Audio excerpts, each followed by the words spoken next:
Matej, prije svega čestitke na pobjedi. Možeš li nam dati kratki komentar na odigrani meč? Hvala na čestitkama.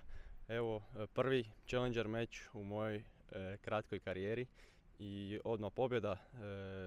Očekivao sam da mogu pobijediti, dao sam sve od sebe i eto na kraju, nažalost, žao mi je što je Mišović morao predati, ali dobar meč s moje strane. U prvom setu smo jako bili, kako bi rekao, tight i jedan i drugi i na kraju sam ja odigrao bolje u bitnom trenutku, u tiebreaku, podigao svoj nivo igre, odmah ga breaknio u drugom setu i otišao do kraja sa rezultatskim i pobjedio na kraju.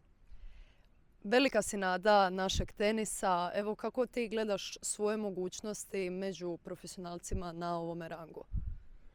Pa vidim da mogu igrati sa svima, samo trebamo ostati na zemlji, raditi što napornije sa svojim timom i mislim da će rezultati doći.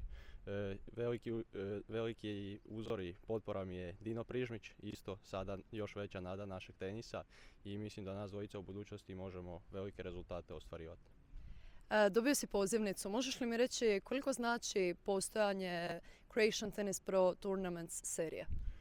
Pa jako puno znači, zato što ovo su puno jači turniri nego Futuresi, puno više bodova nose i bez pozivnice bi morao igrati kvalifikacije ako bi uopće upao sa svojim rankingom. A ovako igram odmah glavni turnir i vidite da mogu pobijediti, tako da stvarno puno znači da ne moram igrati kvalifikacije. Čestitke i želimo ti sve najbolje u budućnosti. Hvala također.